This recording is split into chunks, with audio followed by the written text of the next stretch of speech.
तो भारतीय एयरस्पेस यात्री विमानों के लिए खुल गए हैं। 32 एयरपोर्ट के लिए चेतावनी जो जारी की गई थी उसको रद्द कर दिया गया है। यह भी एक महत्वपूर्ण अपडेट सामने आई है। भारतीय एयरस्पेस यात्री विमानों के लिए खुल गए हैं। 32 एयरपोर्ट्स के लिए जारी चेतावनी रद्द कर दी गई है और ये एयरस्पेस खोल दिए गए हैं। 32 एयरपोर्ट के लिए जो चेतावनी जारी थी उनको रद्द करते हुए ये एयरस्पेस ओपन कर दिया गया है। तो इस वक्त की बड़ी अपडेट।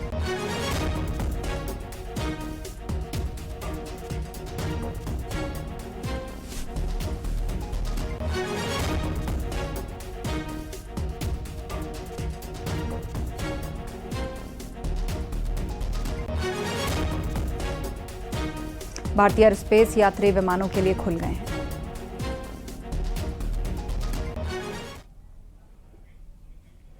ऑपरेशन सिंदूर को लेकर बीजेपी ने पहली प्रेस कॉन्फ्रेंस की, जिसमें संबित पात्रा ने पाकिस्तान पर करारा प्रहार किया। उन्होंने कहा कि भारत ने राफेल से पाकिस्तान पर जबरदस्त हमला किया। पहली बार विश्व में किसी देश ने पाकिस्तान जैसे न्यूक्लियर देश पर हमला किया है। जिस समय 6 और 7 के रात के बीच ये पूरी कार्यवाही हो रही थी, राफेल विमान द्वारा स्काल्प और हैमर मिसाइल्स के माध्यम से 23 मिनट के अंदर 23 मिनट्स के अंदर एक विंडो था, जिस विंडो के अंदर ये 9 के 9 आतंकवादी ठिकाने उन्हें ध्वस्त कर दिए गए। 23 मिनट में पूरा विश्व ने देखा। ऑपरेशन सिंदूर एक ऐसा ऑपरेशन था जो 100% सक्सेसफुल था और जितने हमारे जाबाज पायलट्स गए थे राफेल के साथ, उतने लौट के आए और आतंकवादी ठिकानों को ध्वस्त करके आए और किसी सिविलियन को नहीं मारा, किसी मिलिट्री बेस।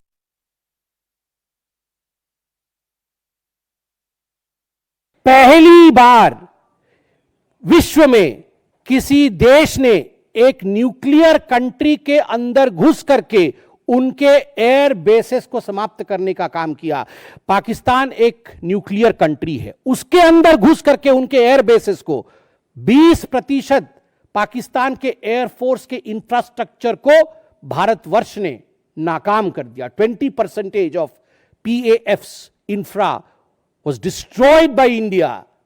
जस्ट इमेजिन, एक न्यूक्लियर कंट्री है, उसमें घुसकर मारना, यह अपने आप में पूरे विश्व में पहला इंस्टेंस है। यूपी सरकार के जल शक्ति मंत्री स्वतंत्र देव सिंह गोवर्धन पहुंचे और पाकिस्तान से सीज फायर को कहा कि सेना ने आतंकियों के कैंप ध्वस्त किए। पाकिस्तान त्राहिमाम कर रहा है। युद्ध से दोनों देशों को नुकसान होता है, जनहानि होती है।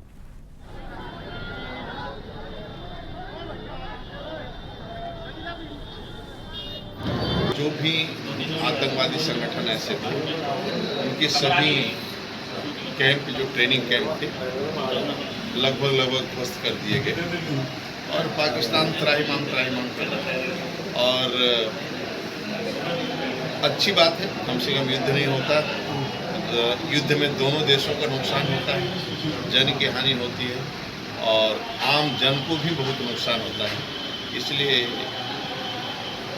जो भी केंद्र निर्णय लेगा, देश उसके साथ। अच्छा, अगर दुनिया में आपके देश का सम्मान है, आदरणीय मोदी जी का सम्मान है।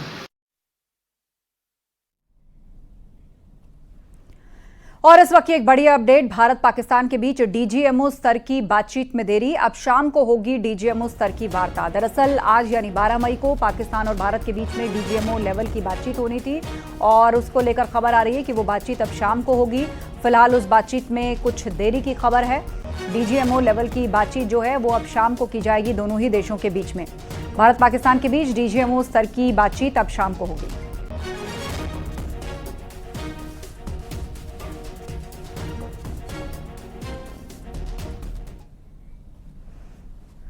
फिरोजाबाद में प्रदेश सरकार के मंत्री जयवीर सिंह ने पाकिस्तान से सीज फायर के मुद्दे पर विपक्ष के सवालों का करारा जवाब दिया। उन्होंने कहा कि भारत ने केवल ऑपरेशन सिंदूर को रद्द किया है। सिंधु जल समझौते पर लिए गए फैसले समेत बाकी सभी फैसले कायम हैं। पाकिस्तान सरकार के गिड़गिड़ाने के बाद यह फैसला लिया गया। आगे जैसे हालात होंगे उसके तहत फैसले लिए जाएंगे।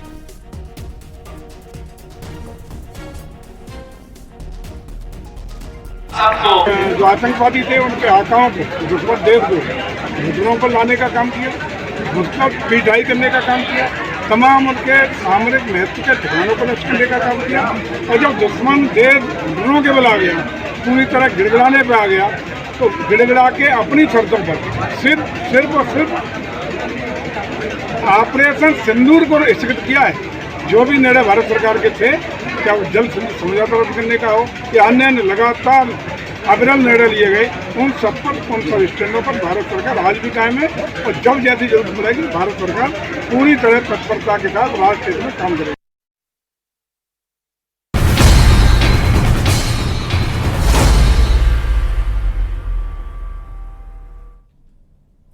यूपी में नेपाल बॉर्डर से सटे जिलों में 350 से अधिक अवैध कब्जे पर प्रशासन का बुलडोजर चला है। सीएम योगी के निर्देश पर अतिक्रमण हटाओ अभियान के तहत कई अवैध मदरसों और मस्जिदों पर बुलडोजर कार्रवाई हुई है।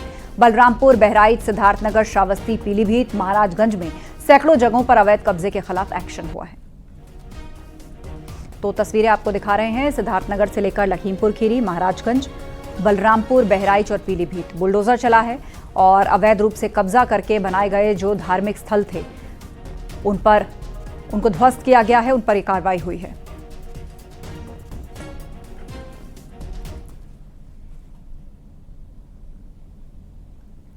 महाराजगंज में नेपाल से सटे इलाके में अवैध जमीन पर प्रशासन का बुलडोजर चला है। नेपाल बॉर्डर से 15 किलोमीटर के दायरे में आने वाले अवैध कब्जों पर कार्रवाई की गई है। अभी तक की जांच में जिले के कुल 37 मदरसे अवैध पाए गए। अभी तक की जांच में बॉर्डर के करीब 26 अवैध मदरसे मिले हैं और अभी तक 5024 मदरसों पर बुलडोजर एक्शन करके उसको ध्वस्त किया गया है।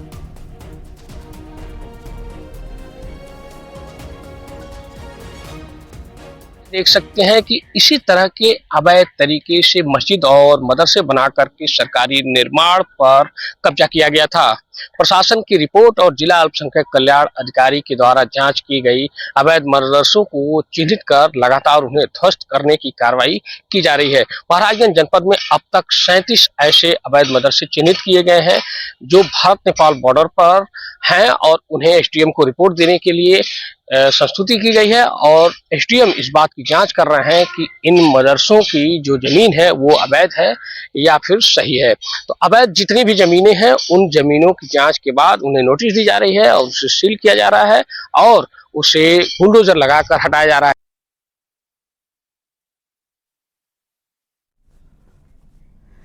पीलीभीत में अवैध मस्जिद, मज़ारों और मदरसों पर लगातार बुलडोजर कार्रवाई की जा रही है। अभी तक एक मस्जिद, 12 मज़ारों को ध्वस्त किया गया। भरतपुर में मस्जिद कमेटी ने सरकारी पट्टे की जमीन पर बनी अवैध मस्जिद को अपने हाथों से तोड़ दिया।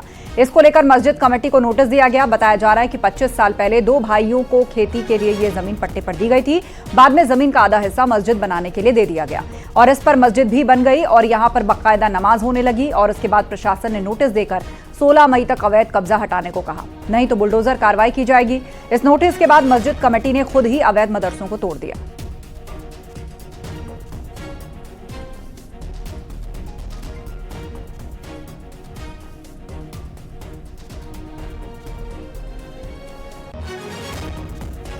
जा रहा है कि 25 साल पहले 2 भाइयों ने इसके ऊपर पट्टा कराया था और आधी जमीन मस्जिद के नाम करके उसके ऊपर अवैध तरीके से मस्जिद का निर्माण करा दिया था। बाकायदा मस्जिद में नमाज होना शुरू हो गई थी। जब इसकी जानकारी जिला प्रशासन को लगती है तो उनको नोटिस दिया जाता है। नोटिस में बाकायदा कहा जाता है कि या तो पट्टा कैंसिल करा लिए या मस्जिद का अवैध निर्माण तुड़वा लिए। मस्जिद के नोटिस 16 मई तक के था। इससे पहले ही मस्जिद कमेटी ने मस्जिद को अपने हाथों से तोड़ दिया। इंडो नेपाल बॉर्डर पर अवैध मदरसों के खिलाफ हो रहे एक्शन को लेकर एसपी सांसद मोहिबुल्लाह नदवी ने कहा कि अवैध मदरसों को रेगुलराइज किया जाए और इन मदरसों में हमारे ही मुल्क के बच्चे पढ़ते हैं। साथ ही उन्होंने ये भी कहा कि गलत तरीके से मदरसा बनाना जायज नहीं है।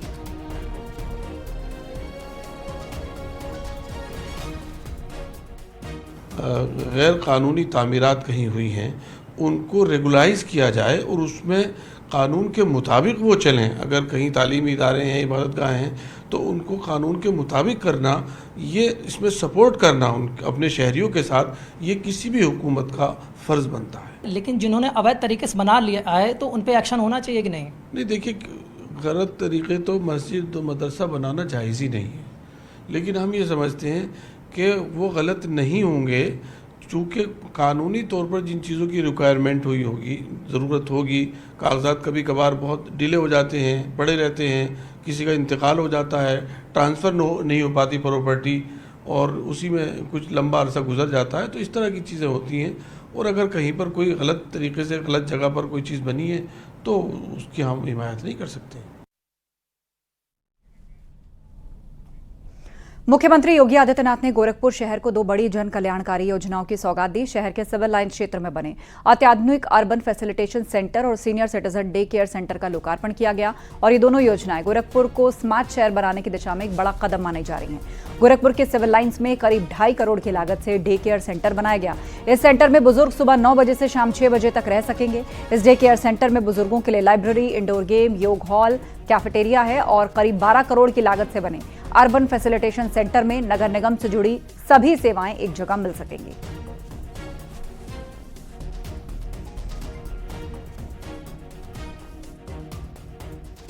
अभी पिछली बार हम लोगों ने गार्बेज प्लांट का उद्घाटन किया था, उस समय सांसद जी नहीं आ पाए थे, लेकिन आज वे आए हैं और आते ही उनकी नजर सबसे पहले पड़ी कि वो बोले कि शीश महल किसका है। हमने कहा शीश महल नहीं, ये अर्बन फैसिलिटेशन सेंटर है। शीश महल तो रामगढ़ ताल के किनारे है।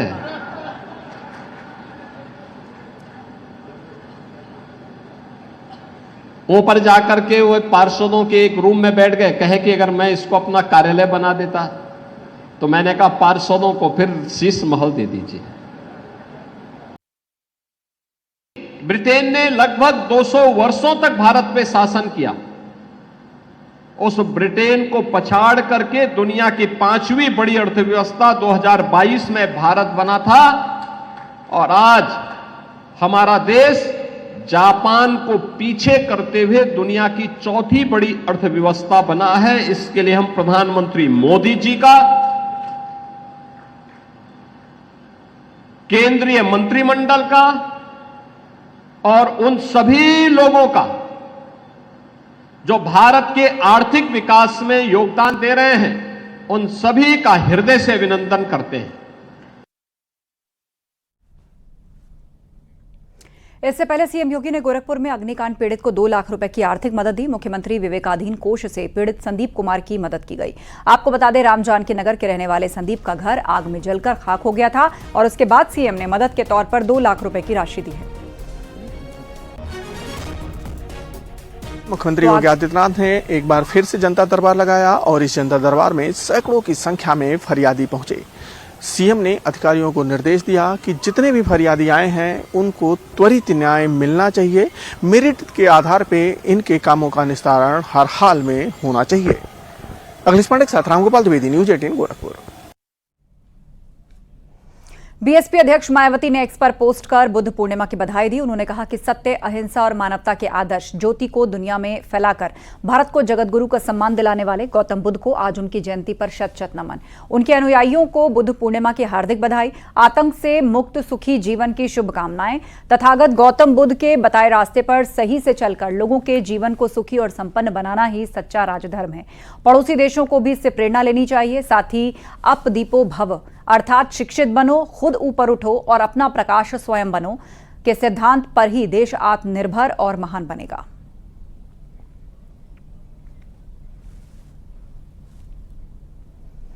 विराट कोहली का टेस्ट क्रिकेट से संन्यास। क्रिकेट जगत से जुड़ी यह बहुत बड़ी खबर है। इंग्लैंड दौरे से पहले भारत को बहुत बड़ा झटका लगा है और विराट कोहली ने कहा है कि मैंने टीम को अपना बेस्ट दिया, मैंने क्रिकेट को अपना सब कुछ दिया, टेस्ट करियर को मुस्कुराते हुए देखूंगा। तो इससे पहले रोहित शर्मा और अब विराट कोहली ने टेस्ट क्रिकेट फॉर्मेट से संन्यास ले लिया है और ये बात उन्होंने कही है कि मैंने क्रिकेट को अपना सब कुछ दिया, मैंने अपना बेस्ट दिया और अब टेस्ट करियर को मुस्कुराते हुए देखूंगा।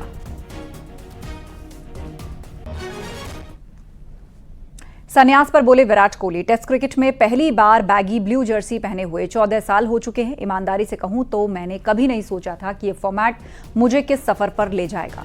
इसने मेरी परीक्षा ली, मुझे आकार दिया और मुझे ऐसे सबक सिखाए जिन्हें मैं जीवन भर साथ रखूंगा। सफेद कपड़ों में खेलना एक बहुत ही निजी अनुभव है और शांत परिश्रम, लंबे दिन, छोटे छोटे पल जिन्हें कोई नहीं देखता लेकिन जो हमेशा आपके साथ रहते हैं। जब मैं इस फॉर्मेट से दूर जा रहा हूं तो ये आसान नहीं है, लेकिन ये सही लगता है। मैंने इसमें अपना सब कुछ दिया है और उसने मुझे मेरी उम्मीद से कहीं ज्यादा दिया है। मैं खेल के लिए मैदान पर खेलने वालों के लिए और हर उस व्यक्ति के लिए आभार से भरा दिल लेकर जा रहा हूं जिसने मुझे इस सफर में आगे बढ़ाया। मैं हमेशा अपने टेस्ट करियर को मुस्कुराते हुए देखूंगा।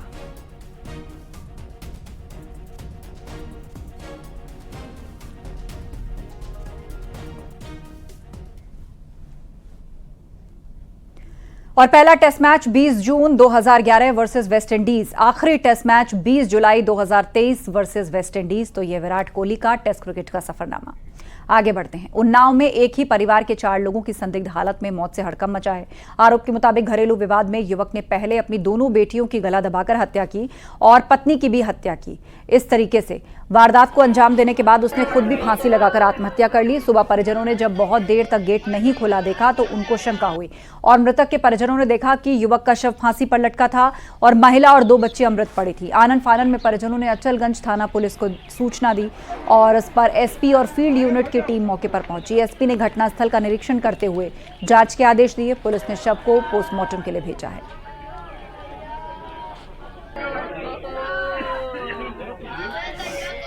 सूचना मिली कि शाहखेड़ा गांव में एक अमित यादव नाम का व्यक्ति है, इसने फांसी लगा दी है। इसमें सूचना पे पुलिस मौके पर पहुंची और इसमें ये तथ्य प्रकाश में आए हैं जो प्रथम दृष्टया लग रहे हैं कि इसकी पत्नी और 2 बच्चियां उनको मारकर और फिर इसमें स्वयं फांसी लगाई है। बाकी इसमें जितने भी तथ्य हैं सभी तथ्यों की गहनता से पुलिस जांच करेगी। अभी पीएम के लिए जो बॉडी है, क्योंकि फील्ड यूनिट यहाँ पे आई है, वो भी गहनता से इसमें जांच कर रही है और पीएम के लिए बॉडी को भिजवाया जा रहा है और जो भी तथ्य प्रकाश में आएंगे उसके आधार पर पुलिस इसमें कार्रवाई सुनिश्चित करेगी।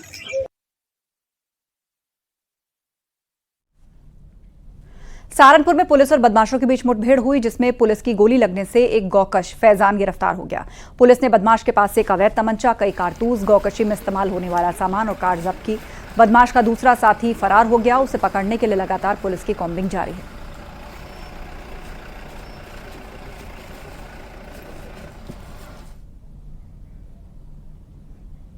सहारनपुर में हाईवे पर बाइक सवार का स्टंट करने का वीडियो सामने आया। युवक देहरादून पंचकुला हाईवे पर स्टंट कर रहा था और बाइक को आगे से उठाकर वो खतरनाक स्टंट कर रहा था। सोशल मीडिया पर इसका वीडियो वायरल हो रहा है।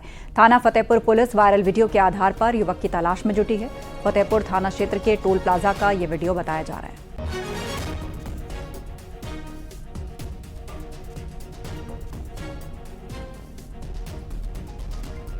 तो हाईवे पर बाइक सवार ने स्टंट किया है। देहरादून पंचकुला हाईवे का ये वीडियो बताया जा रहा है। अब पुलिस हरकत में आई है। आरोपी युवक की तलाश कर रही है पुलिस। किस तरह इसने खुद की और आसपास वाले लोगों की जान को जोखिम में डाला। हाईवे पर बाइक सवार का ये स्टंट अब सोशल मीडिया पर भी वायरल है।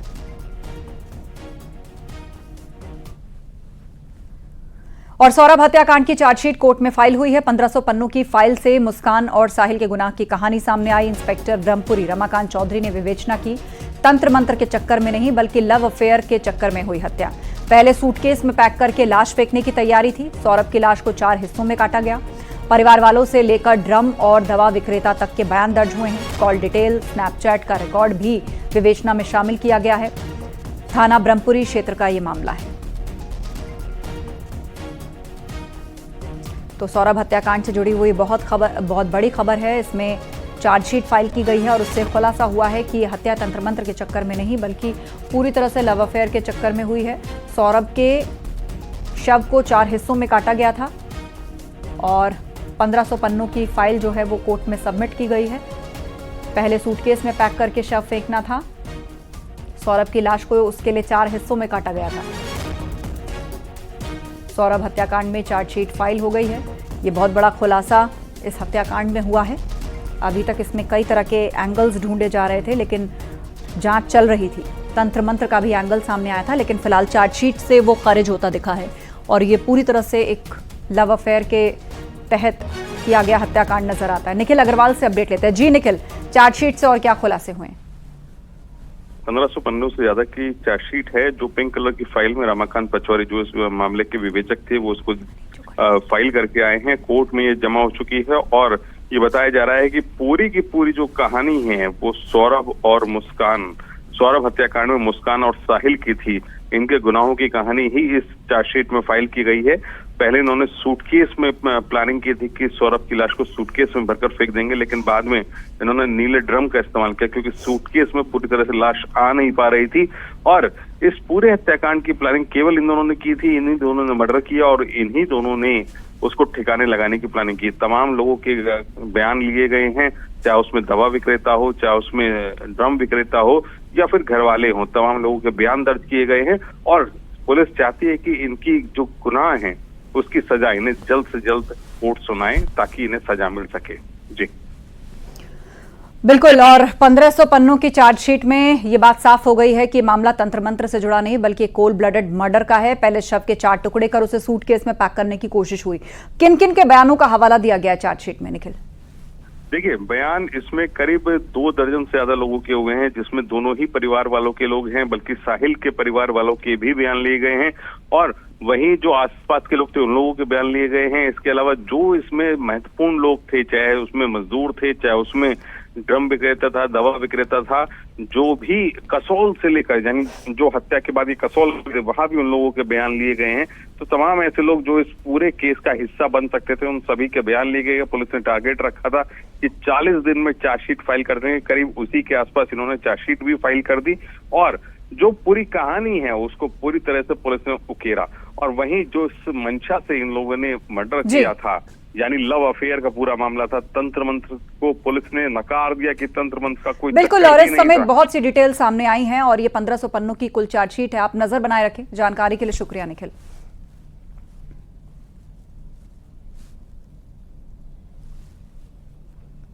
केंद्रीय मंत्री बीएल वर्मा ने ऑपरेशन सिंदूर की तारीफ की और कहा कि हमारी सेना और सरकार ने दिखा दिया कि आतंक के खिलाफ कैसे कार्रवाई की जाती है। सीज फायर से पहले सरकार ने तय कर दिया था कि कोई भी आतंकी कार्रवाई भारत के खिलाफ युद्ध माना जाएगा।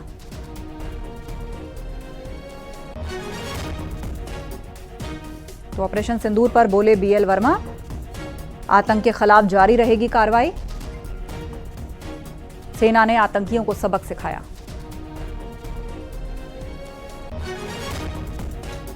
ऑपरेशन सिंदूर सफल हो गया है। सेना ने कल मीडिया ब्रीफिंग की और सबूत के साथ मीडिया ब्रीफिंग की कि कैसे आतंकियों के ठिकाने को ध्वस्त किया गया है। क्या कहेंगे सेना के इस पराक्रम पर आप? सबसे पहले सिंदूर ऑपरेशन की सफलता के लिए तीनों सेना के सेनापतियों और उनके जवानों के लिए मैं बहुत बहुत बधाई और शुभकामना देता हूं।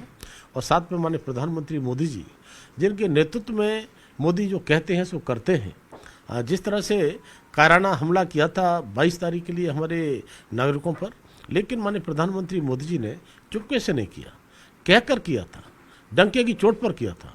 उन्होंने बिहार की सरजमी से कहा था कि हम आतंकवादियों की उनकी कल्पना से भी बाहर, उन्होंने सोचा नहीं होगा, उससे भी ज़्यादा सजा देंगे। और साथ ही साथ मिट्टी में मिलाने की जो बात कही थी, माननीय प्रधानमंत्री मोदी जी ने जो कहा उसे करके दिखाया है।